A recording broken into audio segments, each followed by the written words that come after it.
Senhor esteja convosco.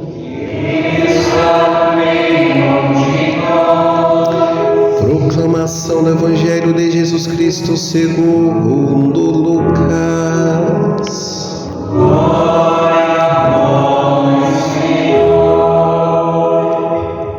Naquele tempo, o Senhor escolheu outros 72 discípulos e os enviou 2 a 2 na sua frente a toda cidade e lugar aonde ele próprio devia ir, e dizia-lhes: a messe é grande, mas os trabalhadores são poucos.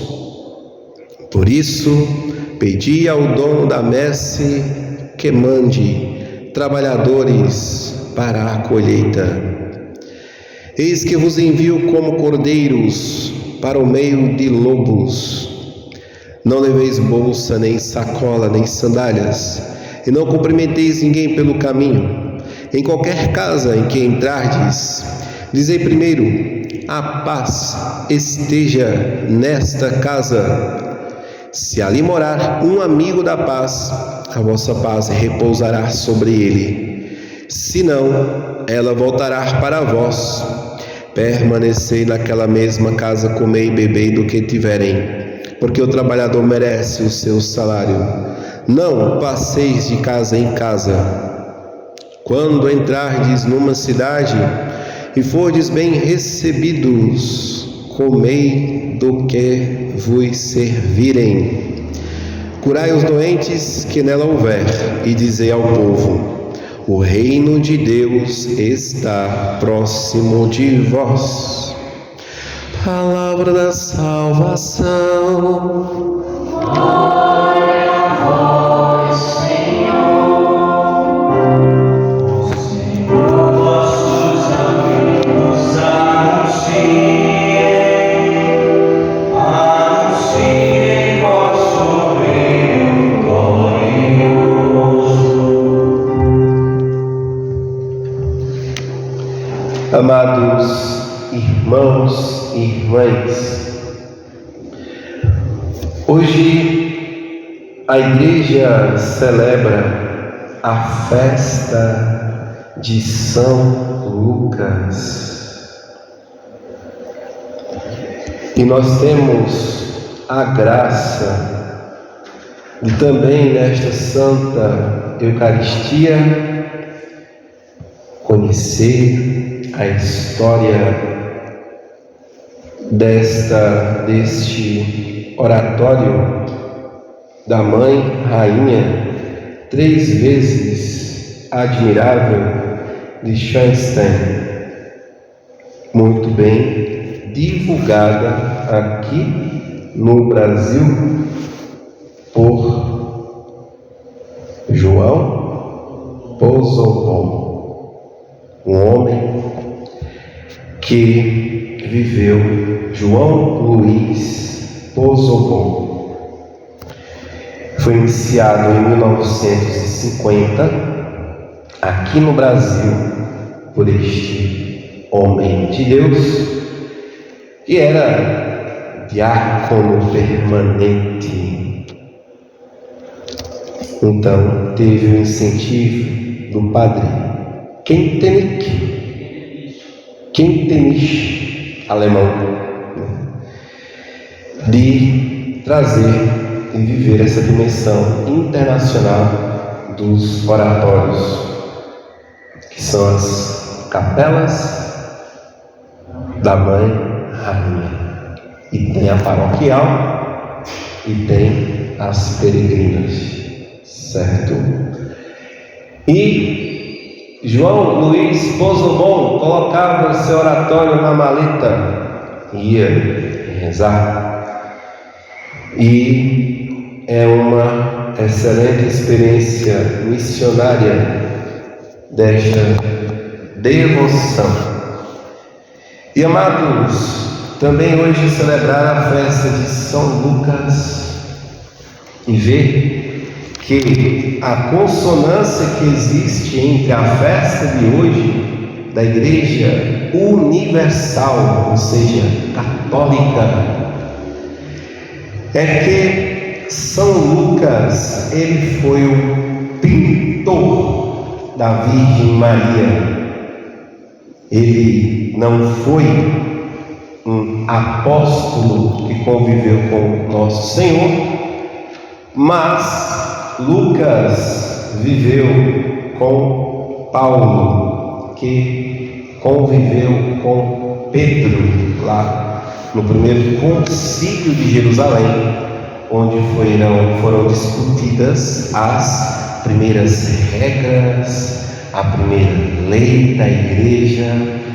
E aqui é possível a gente perceber, padre, como é que João, ele não foi testemunha ocular, Lucas, ele não foi testemunha ocular de Jesus Cristo, e ele tem 2 livros na Bíblia, o seu Evangelho, que inclusive hoje ele se utiliza da sua profissão para concluir esta perícope que hoje nós lemos: curai os doentes. Os apóstolos tinham esta característica, curar os doentes. E o outro livro, os Atos dos Apóstolos. Isto é uma grande esperança para nós. Significa, amados, que se nós nos convertermos na Igreja de Cristo, convivendo com o máximo de perfeição e sabedoria que possamos, santidade, que possamos exercer, nós vamos conhecer a pessoa Santíssima de nosso Senhor Jesus Cristo. Então, como nós podemos então responder a isto? São Lucas conviveu com Paulo, São Lucas conviveu com Marcos, que escreveu as memórias de Pedro, e Lucas escreveu as memórias de Paulo, que também não conhecia Jesus de maneira ocular, testemunha ocular. Mas sabemos a história de Paulo, da sua conversão, e é outra referência de como conhecer Jesus, se convertendo. Quem não se converte a Cristo fica distante da pessoa de Cristo. Está dentro da igreja, mas a igreja de Cristo, que é o corpo místico de nosso Senhor, não está dentro do coração. Então Lucas procurou conhecer o coração de Jesus. Como o padre ele conheceu, ele era médico, ele poderia botar o ouvido, a azoiça no peito de Jesus, escutar o coração de Jesus. Foi praticamente o que ele fez. Ele não tinha um estetoscópio, né? Que é aquele troço que bota no ouvido, é isso mesmo? E bota no peito da pessoa e escuta tum-dum no coração. Mas esse instrumento ele nos lembra o que a gente deve fazer na oração. Aquilo que João fez. São João colocou o seu ouvido, ou seja, o seu tempo para conhecer Jesus. Foi isso então que Lucas fez. Dedicou o seu tempo e aí ele conheceu as memórias da Virgem Maria. E por isso nós temos o Evangelho da infância de Jesus testemunhado por São Lucas, que nos dá, amados, uma grande esperança. João, o esposo João, fez a mesma coisa. Simplesmente ele não só pegou um oratório, colocou dentro da mala e saiu andando feito um doido, mas antes ele tinha uma profunda intimidade com nosso Senhor Jesus. E como conhecer de maneira mais íntima Jesus, senão por meio da sua mamãe, a mãe do céu, a mãe rainha, que mostra a realeza de nosso Senhor Jesus Cristo. Por quê? Porque esta história da salvação foi contada desde o rei Davi, uma prefiguração da realeza de Cristo, em que as rainhas não eram as esposas, mas a mãe. Porque antes disso, lá com o pobre do rei Salomão, o pobre que tinha muitas mulheres, quem será a rainha? Não tem como ter rainha princesa, não tem como ter rainha esposa. Então as mães, amados, eram as rainhas que eram escolhidas, e Jesus traz para nós justamente, a história traz para nós justamente esta sequência de que a mãe rainha de Jesus era Nossa Senhora, a Virgem Maria.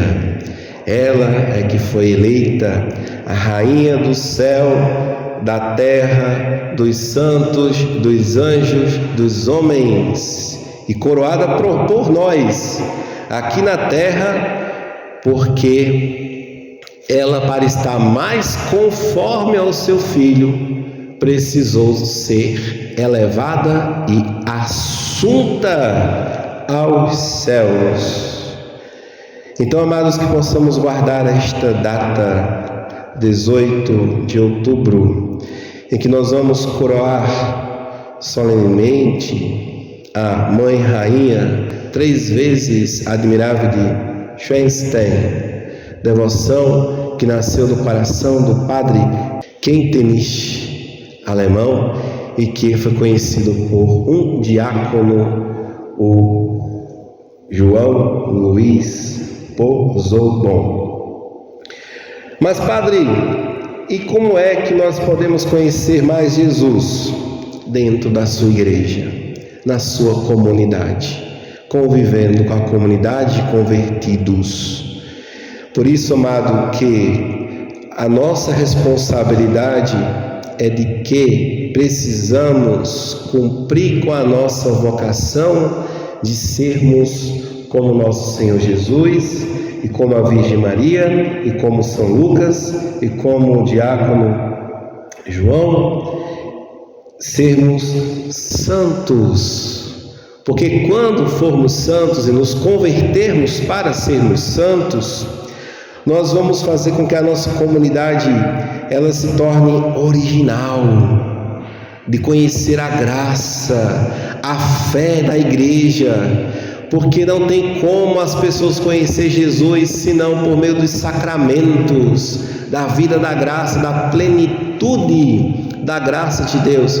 Mas, padre, como é que isso pode ser se somos todos pecadores? Amados, veja na primeira leitura como começa a carta de São Paulo a Timóteo. Caríssimo, Demas me abandonou por amor do mundo, foi lá para Tessalônica. Crescente foi para Galácia, Tito para Dalmácia, só Lucas está comigo. Provavelmente Crescente, Tito e Lucas estão no caminho de Deus. Sim ou não? Sim, porque se os nomes deles estão escritos no Evangelho, por quê, né? Eles estão. Toma contigo Marcos e traze-o aqui, porque me é útil para o ministério. Mandei Tíquico lá para Éfeso. Quando vieres, traze contigo a capa que deixei em Troade, em casa de Carpo. Todos amigos. E a partir das coisas muito simples que nós vamos testemunhar o que é a santidade. Com certeza, a convivência com o Carpo, a convivência com o Tíquico, com Marcos, com Crescente, com Tito e com Lucas, trouxe muita santidade para Timóteo, tanto que Timóteo soube entender quem era do caminho de Jesus e quem não era do caminho de Cristo. Como, por exemplo, Demas me abandonou, estou só, por amor do mundo, foi-se embora, pegou o beco, né? Desceu a ladeira. Quando vier, aí, olha, tem uma capa, traga para mim essa capa, eu gosto muito dela, né? Para ver que os discípulos também têm seus gostos, né? Tem é feito de afetos, é feito, mas sempre que busca algo mais elevado. Veja, traz também o livro e os pergaminhos que eu estou escrevendo aqui. Eu estou escrevendo aqui a história de Jesus.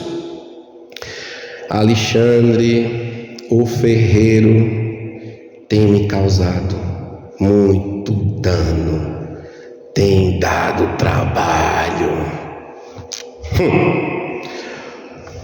O Senhor lhe pagará segundo suas obras. Deixa, Alexandre, tu vai ver, Deus te pague. Por isso, amados, tem na comunidade cristã.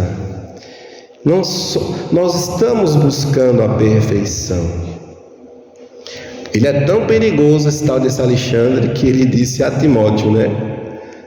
Evite também de andar com ele. Dize-me com quem andas, que eu te direi quem tu és. Pois ele fez forte oposição às nossas palavras. Na minha primeira defesa, ninguém me assistiu. Fiquei sozinho, Deus e eu. Bem que nosso Senhor Jesus disse: quando fores preso, não prepare a tua defesa. O Espírito Santo te dará palavras tão acertadas. Então, Paulo está dando um testemunho para Timóteo com estas palavras. Na minha primeira defesa, todos me abandonaram. Esses amigos, tudo que é crente, é tudo fiel, é tudo gente devota, é tudo gente que reza. Na hora do arroxo, só ficou Jesus. Ninguém foi por mim. Oxalá que não seja levado em conta. Deixa isso para lá. Tudo passa. Mas o Senhor esteve ao meu lado, me deu forças. Ele fez com que a mensagem fosse anunciada por mim integralmente e ouvida por todas as nações. É o que importa, amados. É o que importa é que cada um corresponda com a sua vocação, a que foi chamado a Jesus, porque nós vamos um dia prestar contas diante de Deus de todas as nossas obras, e que o testemunho dos santos, a intimidade de São Lucas, a coragem de João Luiz Pozobon nos inspire a que possamos também nós corresponder à nossa vocação, e que a Virgem Maria, a qual São Lucas pintou um belíssimo quadro de sua imagem, também possa, na leitura deste Evangelho, a imagem de Cristo e da Virgem Maria e de São José serem também gravadas pela graça sacramental e pela plenitude desta graça em nossos corações. Glória ao Pai, ao Filho e ao Espírito Santo.